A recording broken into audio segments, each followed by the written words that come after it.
Hola, buenas tardes, ¿cómo están? Bueno, bienvenidos. Esta es nuestra primera clase del módulo de accidentología y escena del crimen, ¿sí? Del curso de auxiliar de criminalística y criminología. Bueno, en esta primera clase vamos a ver un poco de accidentología. Les voy a compartir pantalla.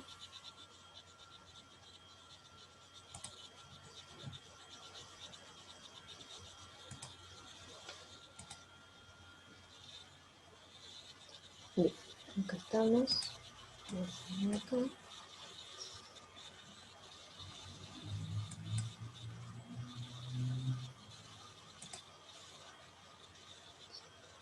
Bueno. Ahí estamos, entonces, como les comenté recién, comenzamos el módulo de accidentología y escena del crimen. Con lo que respecta a la accidentología, sí, el neologismo accidentología comprende la unión de dos vocablos, ¿sí? Accidente y logía. Accidente es derivado del latín adcado, ¿sí? Que ad quiere decir al o hacia, y cado, cadere, caer o caída, ¿sí? Con respecto al término logía, es derivado del griego logos y quiere decir discurso, estudio o tratado, ¿sí? Entonces se va a referir al estudio, ¿sí? de la, estudio de caídas, ¿sí? Por así decirlo, o hacia las caídas, ¿sí? En este caso de los accidentes. Pero en sí la definición de accidentología vial se denomina accidentología vial a la disciplina que estudia las causas y efectos, ¿sí? De los accidentes de tránsito, es decir, estudia por qué se provocaron y lo que produce y los efectos que deja este accidente, siempre cuando sean accidentes de tránsito terrestre, ¿sí? Realiza su investigación forense y propone las medidas adecuadas para atenuarlos, ¿sí? Es decir, lo vamos a ver más adelante, pero los vehículos vienen con ciertas medidas de seguridad para poder tratar de evitar los accidentes o en caso de que se produzcan, eh, que realicen el menor daño posible, ¿sí? Tanto en las personas como en las cosas. Pero bueno, vamos a hablar un poco de la historia de la accidentología vial, ¿sí? En el siglo XX fue el inicio de una época donde la ciencia le permitió al hombre alcanzar notables avances, ¿sí? Entre ellos desarrollar formas cada vez más rápidas y confortables de desplazamiento que permiten alcanzar grandes distancias en tiempos cada vez más cortos. Es decir, la ciencia fue avanzando en este siglo y se fue avanzando con respecto a de poder realizar distancias más largas en tiempos menores, ¿no? La ciencia ayudó mucho a este avance.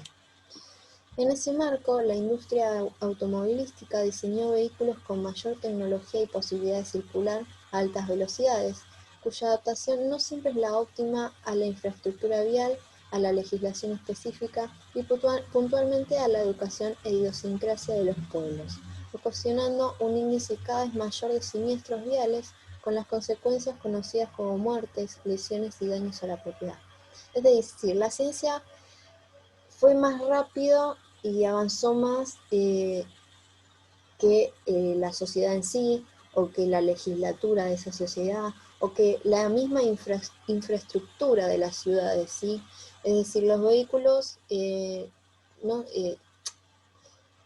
a ver, no se podían adaptar porque no estaban preparados, tanto socialmente como en la infraestructura o como en la legislatura, ¿sí? Con respecto a las normas, no estaban adecuadas a esta ocasión al respecto de los vehículos nuevos, ¿no? Entonces lo que se producía eran, las consecuencias que tenían eran que se producían siniestros. En esta imagen podemos ver un accidente, ¿sí? De dos camionetas o camiones de la época del año 1940. Ya en esa época Si bien, bueno, ahora los vehículos son más avanzados, en esa época los automóviles ya levantaban una velocidad que podrían llegar a producirse los accidentes por los que les comenté antes, que la infraestructura no está adaptada, o que los vehículos, si bien iban avanzando, no tenían las medidas de seguridad que podrían evitar los accidentes, o etcétera, ¿no? Igualmente, si bien ahora los vehículos tienen medidas de seguridad, no alcanza para poder evitarlos, pero uno tiene otras que trata de atenuar los daños. Perdón. El vocablo accidentología fue utilizado ya en el año 1940 por la Cámara de Senadores de los Estados Unidos y en 1947 en un seminario realizado en Holanda por médicos y juristas de 17 delegaciones europeas y americanas. En nuestro país lo utilizó por primera vez el ingeniero Alfredo Francisco Botaro López, que fue el precursor del término en nuestro medio, quien logró además su introducción como materia en el curso de perfeccionamiento sobre tránsito organizado por la Policía de la Provincia de Buenos Aires en el año 1967. Bueno, acá podemos ver cómo ya se va incorporando a nuestro país, en nuestra sociedad y en nuestro ámbito, ¿sí? Cómo lo fueron incorporando, primero por materias agregadas a un curso que daba la Policía de la Provincia de Buenos Aires. Ya en el año 1976 se creó el Instituto de Ciencias Criminalísticas y Criminología de la Universidad del Nordeste, lo que dio nacimiento a la carrera de accidentólogo público nacional. En 1977, la Facultad de Derecho de la UBA incorporó la materia accidentología vial a la carrera de licenciatura en criminalística. Y actualmente la complejidad implícita en la investigación de este tipo de siniestros derivó en la creación de carreras específicas, por ejemplo la licenciatura en accidentología y prevención vial que se dicta en el Instituto Universitario de la Policía Federal Argentina, acá en Buenos Aires. Entonces, si bien se fue incorporando de a poco, luego por la complejidad que había en la investigación, ¿sí?, de los siniestros, se tuvo que realizar una carrera, ¿sí?, para poder formar personal o profesionales, mejor dicho, específicos que se puedan dedicar especialmente a esta cuestión de siniestros, ¿sí?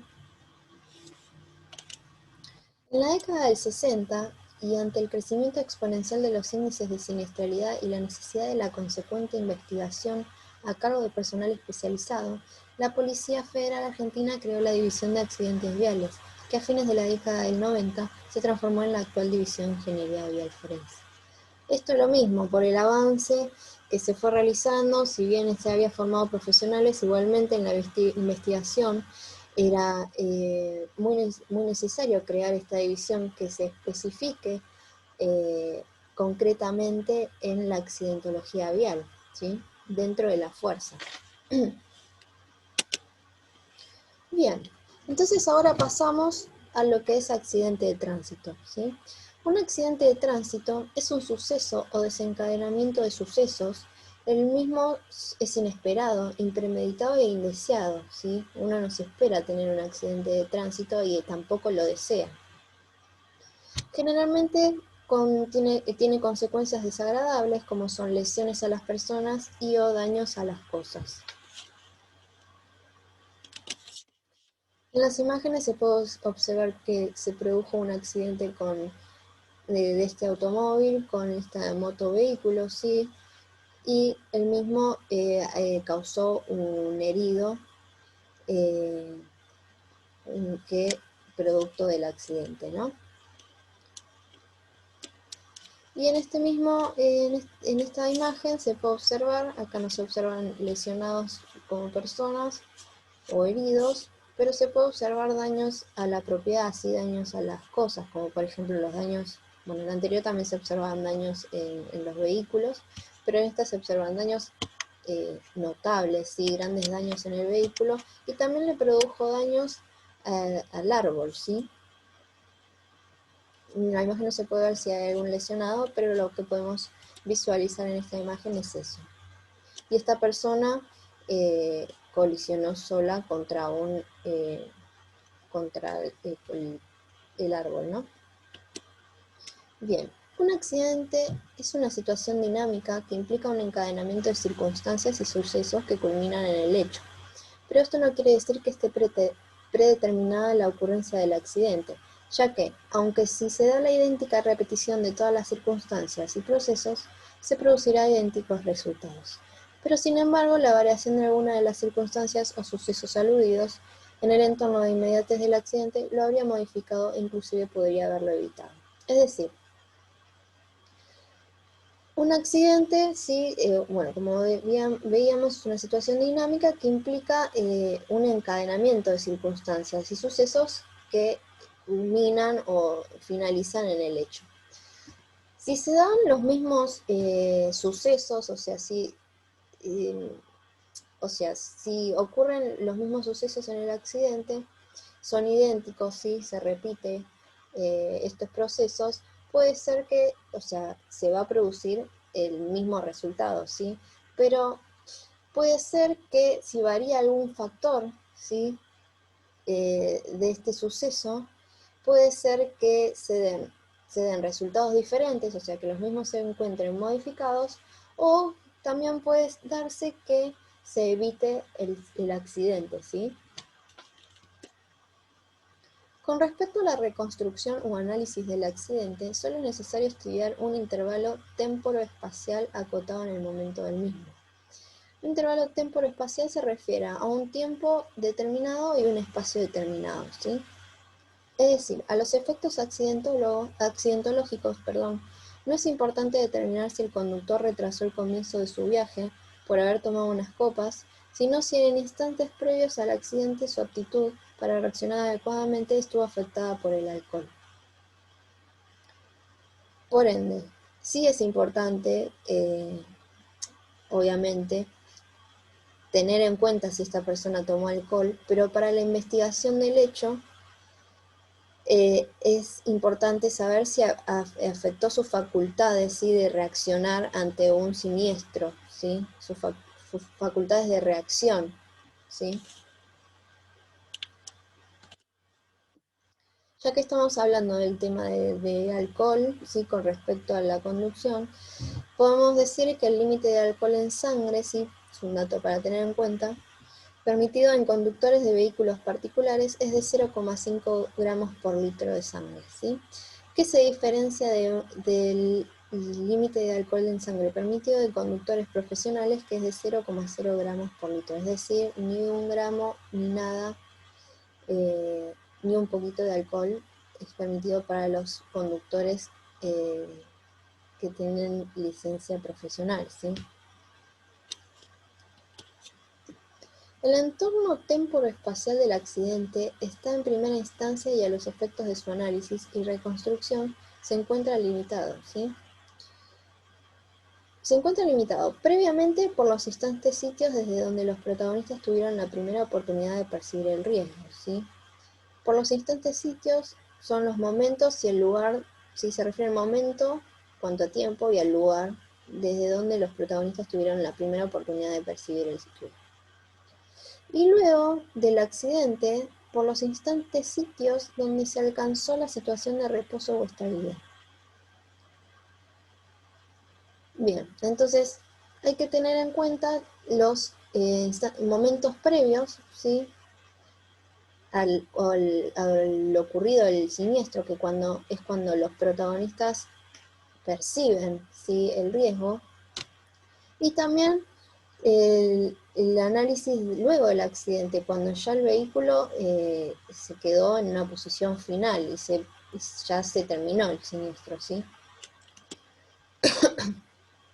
Bien, el accidente de tránsito es un proceso ulterior, puede ser necesario ampliar esos límites, ¿sí? Es decir, por ejemplo, hacia atrás buscando fallas mecánicas o humanas previas, o hacia adelante para saber si previo al registro de los inicios estos fueron modificados y de qué manera, ¿sí? Podemos buscar más información para tener más conocimiento del hecho en instancias previas, como pueden ser, bueno, fallas mecánicas, se refiere a algún sistema del vehículo que no funcione, por ejemplo los frenos, si el conductor percibió el riesgo y apretó el freno y el mismo no funcionaba bien, ¿sí? Puede ser un factor que produce el accidente, ¿no? Y posterior, se tiene en cuenta para ver la posición de los vehículos o la posición o dónde se encontraban los rastros, su ubicación. Sí es importante tenerlo en cuenta para poder llegar a establecer una mecánica del hecho y para poder analizar el hecho, ¿sí? Si estos son modificados, esto complica un poco más lo que es la investigación del mismo, ¿sí? Y en caso de que se haya modificado sin intención, eso debe ser reportado también. Obviamente que si lo modificaron con intención, eso no lo van a reportar, porque se hizo con malicia, salvo que algún testigo pueda decirlo.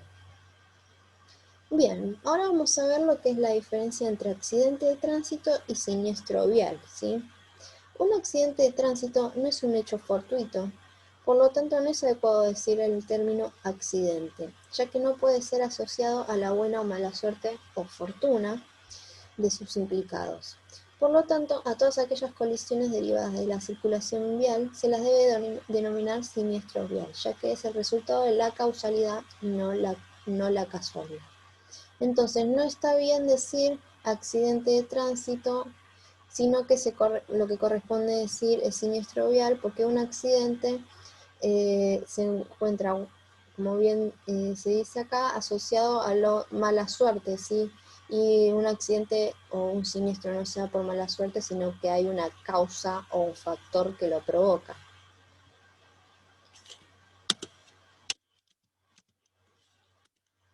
Bien, ahora vamos a ver que en un siniestro vial se pueden dar varias fases, ¿sí? Si bien un siniestro vial se desarrolla en forma rápida, el mismo no es instantáneo, por lo que su estudio se puede dividir en fases, y estos en momentos los cuales están constituidos por tiempos y puntos. Es decir, si bien cuando ocurre un siniestro, uno lo observa y ocurre en un instante, si bien esto mismo se puede analizar y dividir en fases, ¿sí? Es decir, existen las fases de un siniestro. Tenemos la fase anterior, la fase de percepción, la fase de decisión, la fase de maniobra, la fase de conflicto y la fase posterior. Bien, con respecto a la fase anterior, son los momentos previos a la producción del incidente de tránsito. No encuadra solo el viaje, horas de conducción, alimentación, etcétera, sino que también se encuentra en esta fase la experiencia del conductor, su edad, conocimiento del vehículo y del trayecto que realiza. Entonces, esta es una fase anterior al hecho, ¿sí? Es donde se ve, se establece o se investiga sobre la edad del conductor, sobre el conocimiento del conductor respecto a su vehículo, sobre el conocimiento y la experiencia que tiene el conductor respecto a conducir vehículos, ¿sí? Y si tiene conocimiento respecto al recorrido que estaba realizando, ¿sí? Al trayecto o a la vía por donde iba, ¿sí? Estos son factores que se establecen en una fase anterior, es decir, es antes del hecho. Luego tenemos la fase de percepción, que el mismo comienza en el momento y lugar donde la situación que origina el accidente, es decir, la maniobra peligrosa o la ruptura de un neumático, pudo ser percibida por una persona normal atenta. Es decir, es el momento cuando la persona percibe, ¿sí?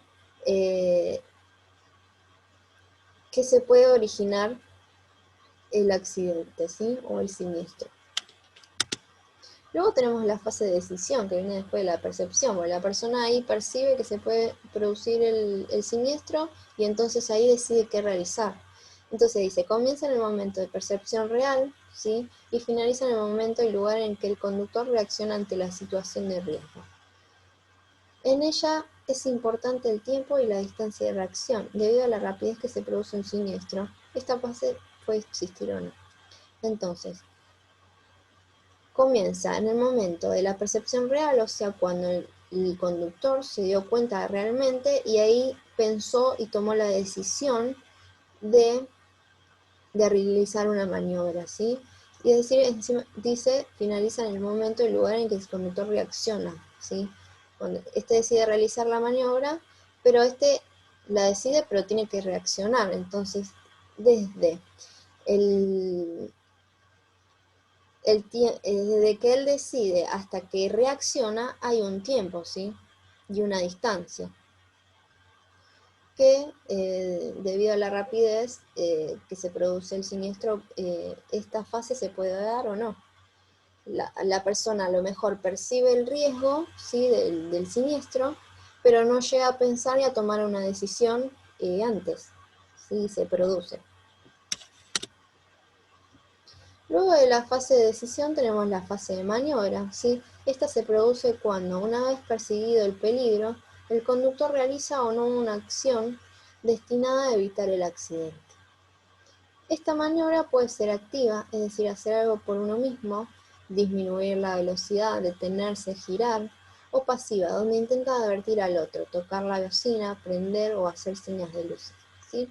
Entonces, pasamos a esta fase cuando el conductor realiza la maniobra, si él percibió el riesgo, tomó la decisión y reacciona a realizar la maniobra o no, ¿sí? Para tratar de evitar el accidente. Puede ser una maniobra activa donde él decida realizar la acción, por ejemplo, de disminuir la velocidad o girar o detenerse, o pasiva donde le advierte al otro para que el otro frene o disminuya la velocidad o se detenga o gire, ¿sí? Por ejemplo, tocando una bocina, prendiendo o prendiendo apagando las luces, ¿sí? Como se denomina hacer señas de luces. También puede ser una maniobra simple, ¿sí? Que se produce una sola de estas acciones, o una maniobra compleja, ¿sí? Donde sea la combinación de dos o más acciones. Por ejemplo, disminuir la velocidad y girar, ¿sí? Ahí tenemos complejo, ¿sí? Una acción compleja. Y frenar y dar un bocinazo también. Ahí sería complejo. De manera simple sería frenar o solo dar un bocinazo advirtiéndolo, que sería simple, y de manera pasiva, ¿sí? Se pueden combinar estas. Luego de la fase de maniobra pasamos a la fase de conflicto. Si la maniobra evasiva no tiene éxito, sigue el conflicto y la conclusión del suceso, con las posiciones finales de los vehículos y de los ocupantes y o peatones. Son importantes las determinaciones del punto clave, donde ya no es posible evitar el accidente, el punto de conflicto, lugar donde se produce el contacto, y las posiciones finales de los vehículos luego del accidente. Bueno, la fase de conflicto se da cuando esa maniobra que realizó el conductor no impidió el accidente, o bueno, se sigue la fase de conflicto y se da cuando se produce la colisión, ¿sí? Y en esto se determina el punto clave, que es donde ya no es posible evitar el accidente, ¿sí? Y también tenemos el punto de conflicto, es el lugar donde se produce el contacto entre ambos vehículos, o vehículo peatón o automóvil y motocicleta, ¿sí? Pero sea el contacto, es el punto de impacto. Por último, tenemos la que es la fase posterior, ¿sí? Se da luego de la detención y adopción de las posiciones post-impacto, tanto los heridos como los vehículos pueden intencional o accidentalmente cambiar o ser cambiados de lugar. Es decir, la fase posterior es cuando ya se quedaron los vehículos, peatones, etcétera, en una posición final, ¿sí? Que se da luego de la colisión. Y estas posiciones que adoptan luego del siniestro pueden ser movidas intencionalmente para producir un fraude al seguro, porque puede ser que, por ejemplo, la culpa del siniestro se me atribuya, entonces, o sea, se le atribuye al conductor, entonces para evitarlo y que el seguro le cubra, sí, entonces puede cambiar de posición en los vehículos o las personas o algún rastro. O accidentalmente, sí, sin intenciones, porque podría ser que se necesita socorrer a una víctima, ¿sí? Y por ejemplo, por los bomberos, necesitan sacar a una víctima de un vehículo y no lo pueden hacer, tienen que romper o cortar una puerta o cortar un techo, entonces ahí ya se está modificando, ¿sí? Pero esto no tiene intención de hacer un mal, ¿sí? Bueno, también puede suceder un siniestro con percepción aplazada, y se da cuando las etapas nombradas anteriormente alteran el orden de ocurrencia. Por ejemplo, en los casos donde se percibe la situación peligrosa, luego de que ésta ocurre, es decir, la fase de conflicto, es precedida por la de percepción y luego por la maniobra. Es decir, se puede dar, sí, que se retrase la percepción de esto, o sea, puede ser que la persona haya percibido el riesgo cuando ya ocurrió, ¿sí? Entonces ahí atina a realizar una maniobra cuando ya es tarde y no se puede evitar y ya se produjo el conflicto, ¿sí? Bueno, en esta imagen podemos observar las diferentes fases, ¿sí?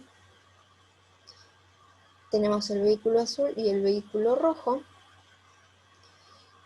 Podemos observar que el vehículo azul en esta etapa se encuentra en la fase de percepción. Luego en esta etapa se encuentra en la fase de decisión y realiza una maniobra evasiva, ¿sí? Pero no lo puede evitar, ¿sí? Y llega a la fase de conflicto, colisionando con el vehículo rojo y adoptando una posición final, pasando a la fase posterior, ¿sí?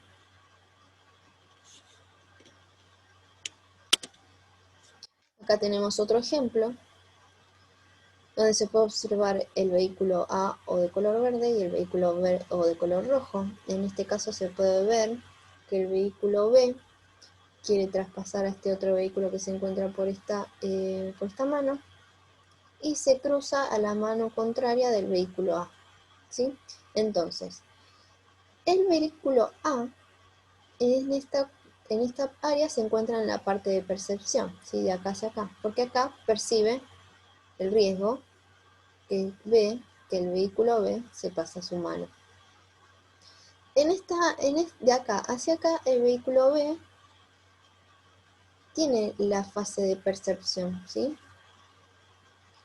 Pero ya es tarde, o sea, ahí percibe el riesgo. Entonces, acá, de acá hacia acá, tenemos el área de maniobra, donde el vehículo A intenta maniobrar hacia acá, o sea, tomaron la decisión y maniobra. Este también, sí, tomó la decisión y maniobra para allá, por lo que se puede observar. Pero bueno, igualmente en ambos casos se hubiese producido un siniestro, se hubiese visualizado, ¿no? Pero y acá se produce la fase de conflicto, ¿sí? Y se realiza el punto de impacto.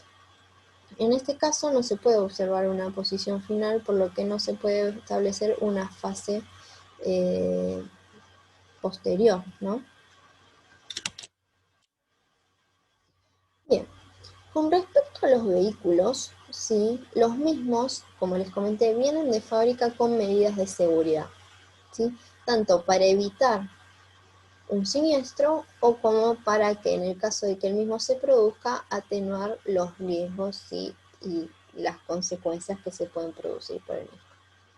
Bien, dicen, los vehículos encontramos elementos de seguridad, los cuales ante un posible siniestro nos ayuda a tratar de evitarlo, y en caso de que el mismo se produzca, reduzca la posibilidad de daños a las personas involucradas. Bien, en la Ley Nacional de Tránsito número 24.449, ¿sí? Se puede observar, ¿sí? Las medidas de seguridad de los vehículos, en este caso en el título 5, que se llama el vehículo, establece los elementos de seguridad que debe tener un vehículo, ¿no? El mismo.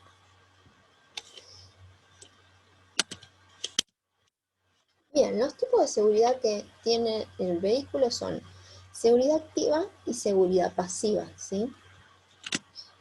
En el caso de la seguridad activa podemos ver que esos elementos son el sistema de dirección, ¿sí? Los neumáticos, sistema de suspensión, sistema de frenado, ¿sí? La iluminación. Pero bien, el tipo de seguridad activa tiende a evitar al máximo los accidentes, ¿sí? Y comprende todas las soluciones que garanticen una frenada estable y potente, buenas recuperaciones y un comportamiento previsible que nos permita superar las posibles situaciones críticas. Es decir, este tipo de seguridad, como les comenté, trata de evitar que se produzcan accidentes, ¿sí? Uno de los elementos de seguridad activa es el sistema de suspensión de un vehículo, ¿sí? Que el mismo sirve para dar comodidad al vehículo, disminuyendo la transmisión de irregularidades del terreno al habitáculo y favoreciendo el agarre del automóvil al suelo, y por lo tanto su estabilidad. Este tipo de le da estabilidad al vehículo, ¿sí? Los amortiguadores son los mecanismos que proporcionan seguridad y confort durante la conducción, aportando también estabilidad al vehículo. Es decir, el tipo de suspensión lo que hace es no transferir al habitáculo las irregularidades del terreno y tratando de favorecer el agarre del vehículo a la calzada, ¿no? Bien. Las formas de absorber las irregularidades se clasifican en mecánica, hidráulica e hidroneumática, ¿sí? En el caso de la mecánica, los desplazamientos de las ruedas son absorbidos por los resortes y espirales, ¿sí? Que posee en las ruedas. En el caso de la forma hidráulica, los conductos hidráulicos soportan los desplazamientos de las ruedas, ¿sí? Y en el caso de la hidroneumática es la acción combinada de un líquido y un gas para soportar los desplazamientos de las ruedas. Pero en todos los casos esto evita transmitir las irregularidades de la calzada al habitáculo, haciendo más confortable el recorrido dentro de este. Durante la conducción del vehículo es beneficioso abordar cualquier tipo de recorrido teniendo una estabilidad acorde, manteniendo una trayectoria de marcha correcta, ¿sí?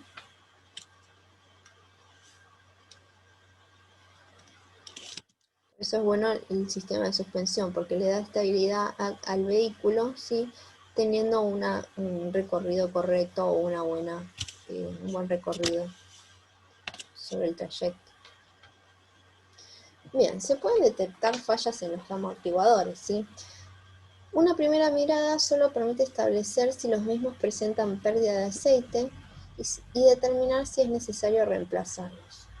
Sin embargo, hay otros métodos para comprobar si su estado es óptimo. Lo primero que se debe controlar es la estabilidad del automóvil. La tendencia del vehículo a salirse de la vía mientras se encuentra en circulación indica que los amortiguadores traseros se encuentran en mal estado. Asimismo, si el vehículo tiene la dificultad para girar en las curvas, puede ser una consecuencia del mal estado de los amortiguadores, ¿sí? El vehículo se debe permanecer todo el tiempo sobre la calzada. Si esto no ocurre, debe haber una falla con respecto al sistema de suspensión de los amortiguadores. Y en esta imagen se puede observar, vamos a sacarlo un poco acá si pueden ver, dos elementos que conforman el sistema de suspensión. ¿Sí? Acá tenemos los amortiguadores, acá tenemos los espirales, ¿sí? Y demás elementos que los conforman. Otro elemento de seguridad activa, ¿sí? Del vehículo es el sistema de frenos. El freno es el mecanismo encargado de aminorar la marcha del vehículo o detenerlo mediante el rozamiento o fricción del tambor o disco con las pastillas. Se clasifican según el sistema de accionamiento y los más empleados en automóviles de uso particular son el sistema de frenos mecánico y el sistema de frenos hidráulico. En estas imágenes, en esta primera imagen, podemos observar el sistema de frenos a tambor. Y en esta segunda imagen podemos observar el sistema de frenos a disco, ¿no? Que lleva una pastilla de freno, y este sería el disco, este sería el tambor. Bien, los frenos pueden ser de tambor o de disco, aunque algunos fabricantes combinan ambos, montando los frenos de disco en las ruedas delanteras y los frenos de tambor en las ruedas traseras. Bien, la fuerza de frenado debe asegurar una rápida detención de las ruedas, pero sin llegar a bloquearlas. Es decir, el sistema de frenos debe frenar las ruedas, pero no debe permitir que éstas se bloqueen. Para que eso sea posible, es fundamental tener en cuenta las condiciones de la vía y el estado general de los mecanismos del vehículo, sean sus neumáticos y la suspensión, ¿sí?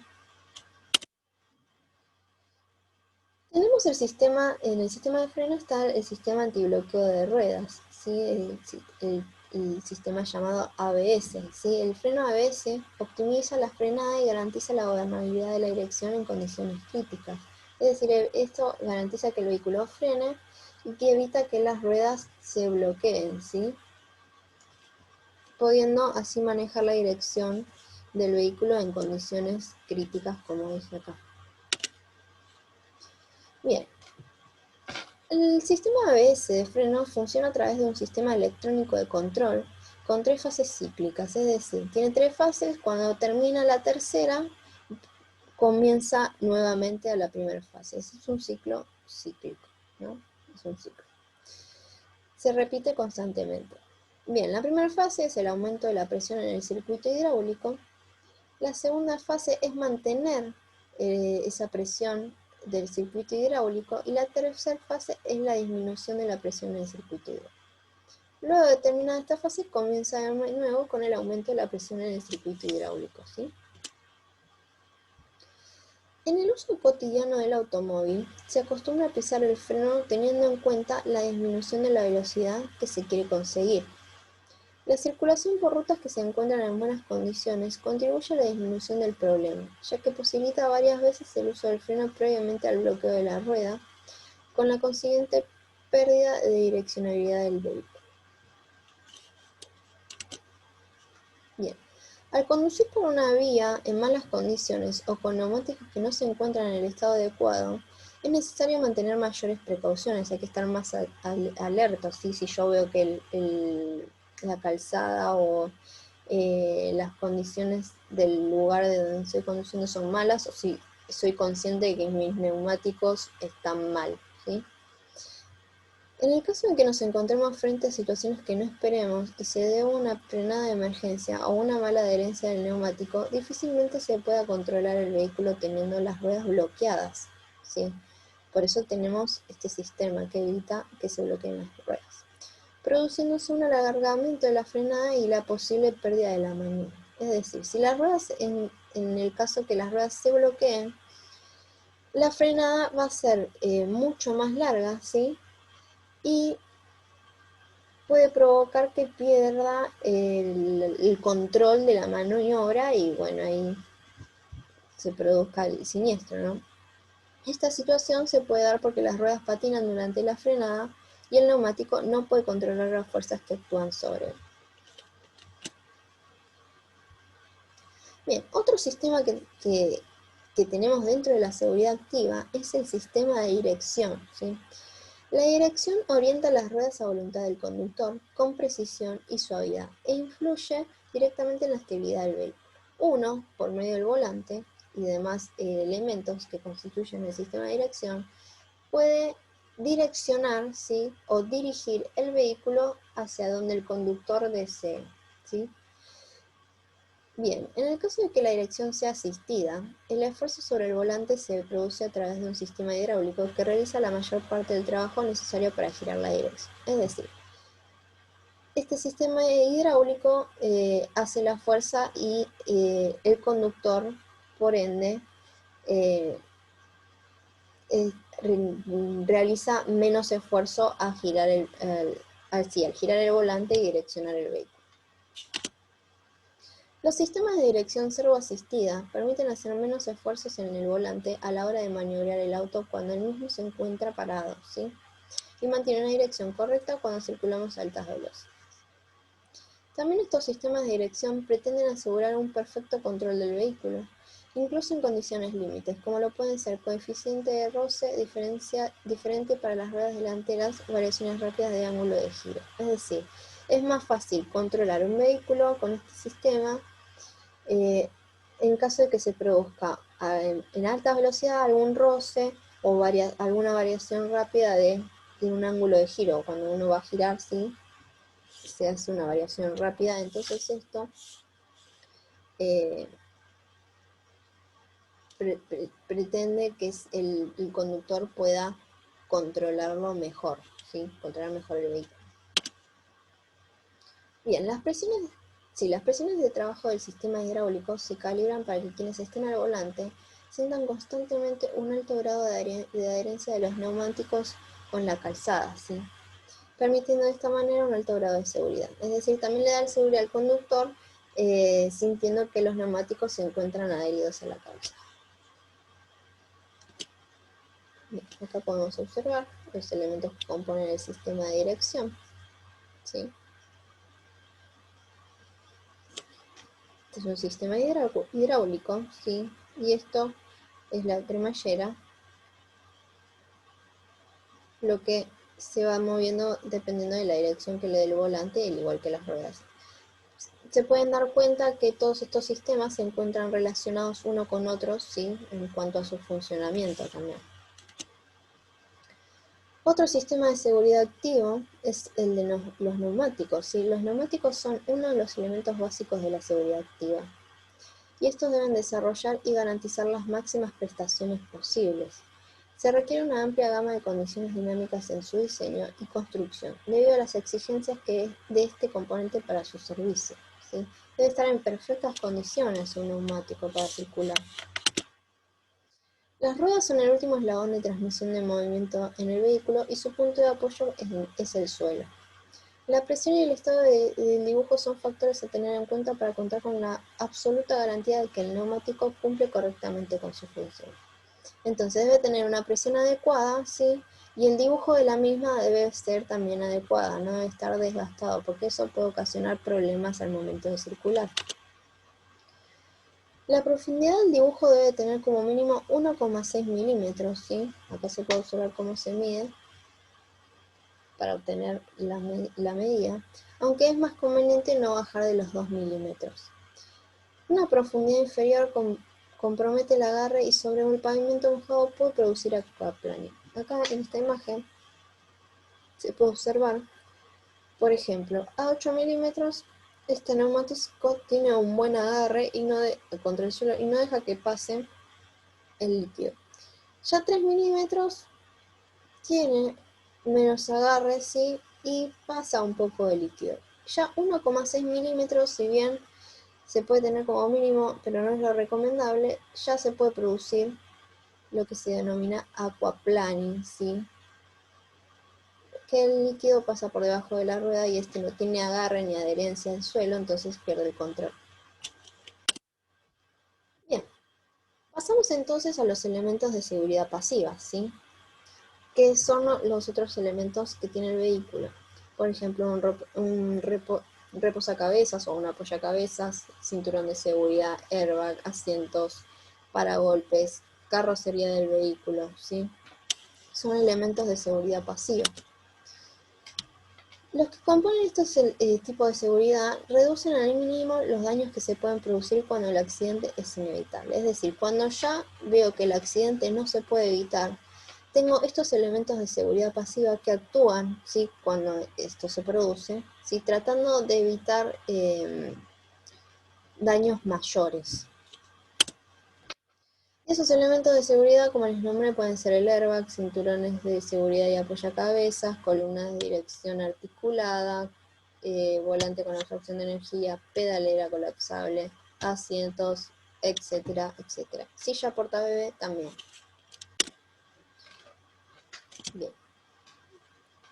¿Por qué también una silla portabebé? Porque ayuda a mantener al bebé en el habitáculo, ¿sí? Bien. Ahora procedemos al perito en los accidentes viales, ¿sí? Las requisitorias que se le pueden hacer al perito son varias, pero normalmente se le encarga el esclarecimiento del hecho y determinación de su dinámica o mecánica. ¿Qué es la dinámica o mecánica del hecho? ¿Sí? Se denomina así a la determinación de la forma en que éste se produjo, ¿sí? Determinar cómo se fue el hecho, con la consecuente asignación de los roles correspondientes a cada uno de los móviles intervinientes y de los factores que actuarán en condiciones de elemento desencadenante del evento. Es decir, la mecánica del hecho se determina diciendo, o sea, cómo se produjo el hecho, ¿sí? Teniendo en cuenta los factores que los hayan provocado, ¿sí? Y los roles de cada uno, ¿sí? Embistentes, vestidos, ¿sí? Y esto aporta a la persona que se encarga, ¿sí? de juzgar, ¿sí? La prueba necesaria para la determinación de las responsabilidades. En este aspecto es necesario basarse en una adecuada y oportuna inspección ocular del lugar del hecho. Como estuvimos viendo en el módulo anterior, cuando se llega al lugar se realiza una inspección ocular, se debe observar bien todo el lugar de manera sistemática, ¿sí? Se debe hacer un minucioso estudio de los daños y deformaciones plásticas de los vehículos que afectan a los vehículos intervinientes, como así también la determinación del estado de funcionamiento y conservación de los distintos sistemas. Es decir, tengo que observar en el vehículo si sus sistemas funcionaban correctamente o si había alguna falla, ¿sí? O la conservación de los mismos, ¿sí? Estamos hablando de su sistema de freno, sistema de suspensión, sistema de dirección, ¿sí? Los neumáticos, tenemos que observar estos sistemas también para ver si los mismos funcionaban correctamente. Bien, durante la inspección ocular que debe realizar el perito, debe proceder a levantar un detallado croquis del lugar del hecho, ¿sí? Debe plasmar el lugar en un croquis, además de también hacer una fijación fotográfica, ¿no? Pero debe determinar correctamente la ubicación geográfica del lugar, ¿sí? Debe decir, anotar las calles, ¿sí? Dónde es, debe poner el norte, el sur, el este, oeste, debe indicar toda la ubicación geográfica.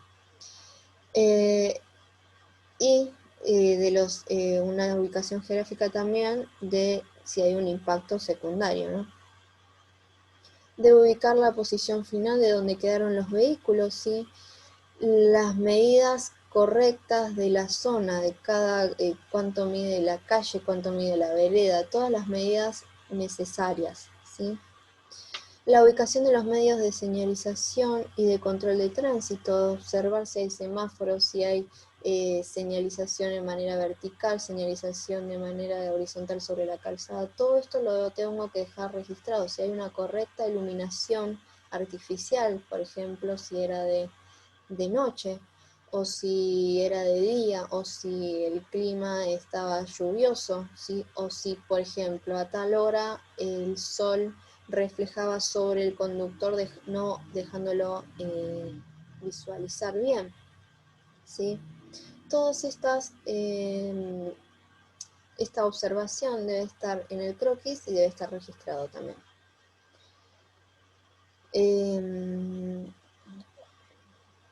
Señalización, obstáculos visuales, alteraciones de las calzadas. Obstáculos visuales se refiere a, por ejemplo, no sé, yo voy circulando por una calle y en la 8ª tengo justo plantado un árbol o hay un vehículo mal estacionado que me tapa mi visión, ¿sí? Y yo no puedo ver si viene otro vehículo. Entonces, al taparme mi visión, puede ser que se llegue a un siniestro, ¿sí? Se produzca un siniestro. Entonces, por ejemplo, si hay un árbol ahí en la 8ª, justo plantado, lo tengo que poner, ¿sí? O si había un vehículo estacionado justo ahí, lo tengo que poner. O cualquier otro elemento, ¿no? Bien, también si se produjeron huellas de frenado, de derrapes o arrastres de neumáticos, partes metálicas, y se encuentran, o sea, se encuentran marcados sobre las calzadas, también lo tengo que registrar, ¿sí? Bien, y también hay que hacer un minucioso detalle de los daños producidos sobre los vehículos, particularmente las deformaciones plásticas que estos pueden presentar. Debo observar, realizar una inspección sobre los daños que se produjeron en los vehículos, ¿sí? o en las personas. Debo dejar asentado esto también. En estas imágenes se puede observar cómo los profesionales están haciendo una inspección, ¿sí?, del lugar del hecho y recolectando, identificando y recolectando rastros del mismo, ¿sí? Este elemento se denomina odómetro y el mismo sirve para realizar las mediciones en el lugar de hecho, como está realizando este señor. Acá le dicen cantidad de metros, y así puedo obtener las medidas del lugar, ¿sí? Y luego lo traspaso a un croquis. Acá se pueden observar un croquis, no se observan los vehículos en posición final, ¿sí? Se detalla el lugar geográfico, ¿sí?, las calles, se ponen las medidas de la vereda, de la calle, las medidas de las huellas de neumático y de fracción metálica, ¿sí? El punto de impacto, ¿sí? Todo, se debe dejar todo registrado. Acá tenemos otro croquis también. En este, por ejemplo, había semáforo, ¿sí? También se identificó la ubicación geográfica, ¿sí? Se colocaron las calles, acá tiene indicado el norte, el sur, el este, el este. Y se colocan todas las medidas correspondientes al hecho, al lugar del hecho, ¿no? Y acá tenemos otro, también este es Avenida Rivadavia, en Liniers. Tenemos el punto de impacto. Y acá tenemos los vehículos en posición final, se tomaron las medidas, ¿sí? Bien.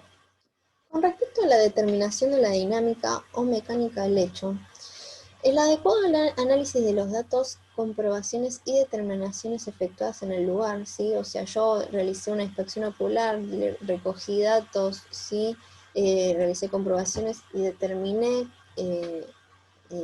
situaciones en el lugar, ¿sí? Le suministra al perito los elementos de juicio necesarios para arribar a la correcta determinación de la dinámica del hecho, ¿sí?, y la consecuente asignación de roles con respecto al invistente y el investido de los móviles, y permitiendo elaborar una hipótesis de desplazamiento pre y post colisión, post impacto. También determinar las direcciones y sentidos de circulación de los que venían ambos, ¿sí?, y además de la existencia de factores exógenos y endógenos desencadenantes de la colisión, ¿sí?, endógenos tanto al vehículo o al conductor, o exógenos respecto a la calzada o al clima. Bueno, con esto terminamos la clase de hoy. Muchas gracias por su atención, y cualquier duda saben que me la pueden consultar por la plataforma, ¿sí? Nos vemos la clase que viene. Un beso grande y que anden bien. Hasta luego. Les dejo de compartir acá. Adiós.